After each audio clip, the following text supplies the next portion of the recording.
Olá, bem-vindas e bem-vindos a esta apresentação da Orquestra Sinfônica Municipal de Botucatu em sua versão de música de câmara, hoje com instrumentos de sopro. Esses instrumentos que ouviremos hoje, embora sejam considerados de música clássica, em sua origem eram instrumentos militares. Mas o que é afinal música clássica? A rigor, é aquela música composta na Europa entre 1730 e 1820, ou seja, no período áureo da música entre Johann Sebastian Bach e Ludwig van Beethoven.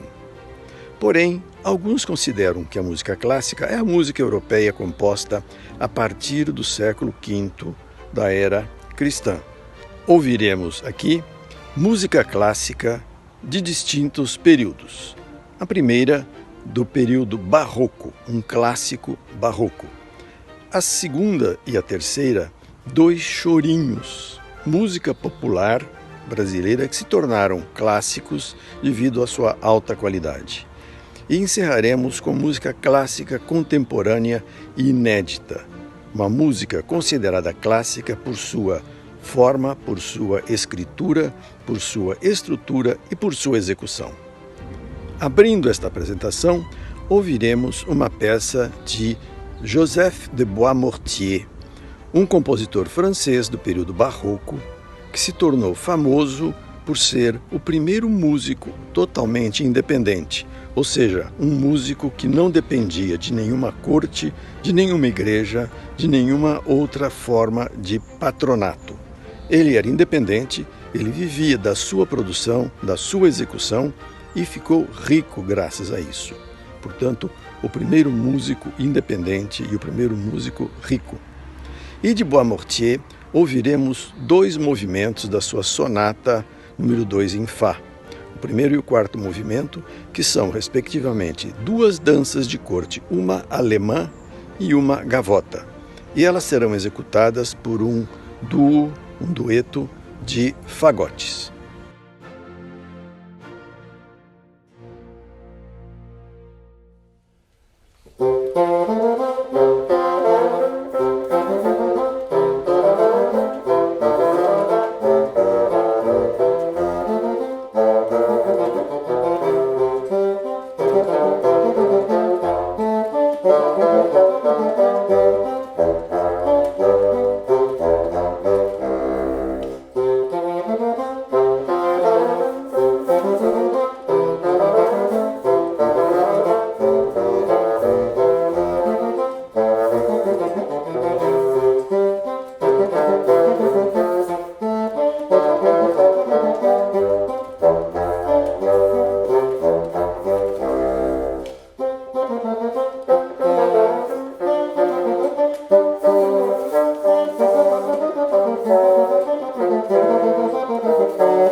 Ouviremos agora dois chorinhos, música de origem popular que se tornaram clássicos pela sua qualidade.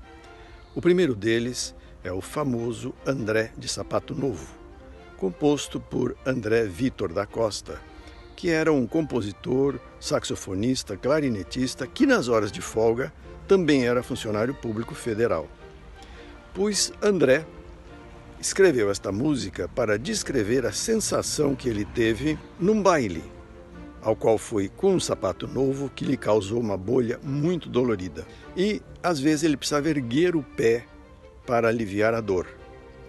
E, neste chorinho, poderíamos chamar de um chorinho de breque, este momento de erguer o pé é representado por um Mi bem grave, na partitura original. E essa música se tornou tão famosa que quando se dava este Mi grave, todos sabiam que lá vinha o André de Sapato Novo. Pixinguinha foi um dos grandes executantes deste chorinho como saxofonista, e Pixinguinha é também o compositor do outro chorinho clássico que ouviremos naqueles tempos.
As peças que encerram este espetáculo são dois clássicos contemporâneos. São duas peças de Jackson Lúcio, que é um jovem compositor e musicista. Ele é compositor residente da Orquestra Sinfônica Municipal de Botucatu e dele ouviremos duas peças, Feira de Itanhaçu e Samba Horse. Feira de Itanhaçu descreve uma feira da cidade desse mesmo nome, que é onde nasceu Jackson Lúcio. E nesta peça ele rememora os momentos em que passava nesta feira, suas alegrias, as tristezas, os vendedores, os produtores que ali se reuniam para vender sua mercadoria. É uma peça nostálgica de Jackson Lúcio, um clássico da música contemporânea. E encerraremos com outra peça de Jackson Lúcio, esta um pouco mais curiosa. Jackson compõe desde os 12 anos e uma dessas peças foi composta quando ele tinha 16 anos. Este Samba Horse tem uma história muito curiosa. Um dos professores de música de Jackson, tinha um cavalo. E este cavalo tinha a peculiaridade de ser cego. E, devido ao fato de ser cego, ele muitas vezes tropeçava ou esbarrava em coisas ou pisava num buraco e a sua marcha era irregular. Poderão perceber que este ritmo heptenário, ele dá uma mancada a certo ponto, que é o cavalo dando a sua mancada, que é uma mancada no sentido concreto e não figurado de uma coisa errada. Será que há alguma associação entre o pé erguido do André com seu sapato novo e o cavalo manco do professor do Jackson? Vocês já ouviram o André de Sapato Novo e agora ouvirão o Samba Horse, o samba do cavalo manco de Jackson Lúcio, depois de Feira de Itanhaçu, a feira da sua cidade natal. Muito obrigado pela atenção, esperamos que apreciem o nosso espetáculo e que voltem sempre para as outras apresentações. Muito obrigado.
Música